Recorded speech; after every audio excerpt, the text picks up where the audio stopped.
Hi friends, இப்போ பாக்யரேஷன் பார்க்க போகிறோம். பாக்யரேஷ்மையில் நம்ம கோபி சாரே இப்போ தான் கொஞ்சம் கொஞ்சமாக சென்டிமெண்ட்டில் வேறு லெவலில் பண்ணிகிட்டு இருக்காரு. ஏன்டா இடையில டிஸ்டர்ப் பண்ணுறீங்க, எவன்டா அது ஃபோன் பண்ணுறது, கட்டெருமைக்கு பிறந்த கட்டெருமைன்னு சொல்லிட்டு திரும்ப பார்த்தா உங்கள் ராதிகா பொண்டாட்டி தான், உங்கள் அழகு பேபி தான் ஃபோன் பண்ணுறாங்க, அட்டன் பண்ணுங்கன்னு சொன்னால் அட்டன் பண்ண மாட்டாங்கிறாரு.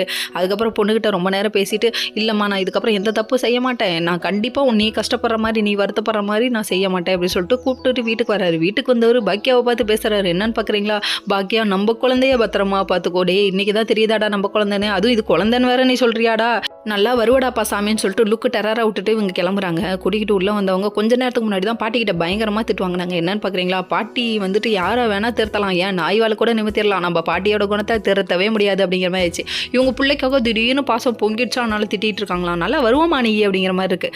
சரி விடுங்க, இது ஒரு பக்கம் இருந்தாலும் அதை பற்றி இவங்க பேசிகிட்டு இருக்காங்க. அதான் இனியா கிட்ட, நீ எதுக்கு வீட்டுக்கு போனேன் அப்படின்னு சொல்லி கேட்க, உன்னை பற்றி யார் பேசினாலும் நான் விட்டு கொடுத்துருவானாம்மா, அப்பாவை தேதி போனேம்மா, ஆனால் அவங்க வந்து அந்த பாட்டியோட ரொம்ப பேசுகிறாங்கம்மா அப்படின்னு சொல்லிட்டாங்க.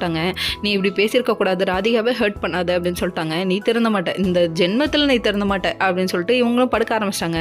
என்னடா அதுன்னு சொல்லிட்டு இவங்க ஓவர் திங்கிங்க்கு போயிட்டாங்க. ஏன்டா இப்படி லைஃப் இருக்கேன்னு சொல்லிட்டு வெறும் புலம்பிக்கிட்டு வீட்டுக்கு வந்தால் ராதிகா ஒரு பக்கம் நிற்க வச்சு கேள்வி மேலே கேள்வி கேட்குறாங்க. உங்களுக்கு உங்கள் ஃபேமிலி தான் முக்கியம், அப்படி தான் முக்கியம், இப்படி தான் முக்கியம்னு சொல்ல இவங்க ரெண்டு பேருக்கு சண்டை முத்தி போயிடுச்சுங்க. உன்னை கல்யாணம் பண்ணது வேஸ்ட்டு, என்ன கல்யாணம் பண்ணது வேஸ்ட்டு, ரெண்டு பேருமே ஆக மொத்தத்தில் வேஸ்ட்டுன்னு எல்லாருக்குமே தெரியும். அது வேறு விஷயம். ஆனால் ரெண்டு பேரும் வேஸ்ட்டு, அதாவது உண்மையை மாறி மாறி சொல்கிறவங்க தெய்வத்துக்கு சமம்னு சொல்லுவாங்களே, அந்த மாதிரி சொல்லிட்டு இருக்க. அதுக்கப்புறம் கோபி கோச்சிக்கிட்டு வெளியே போயிட்டாரு. கோச்சுக்கோ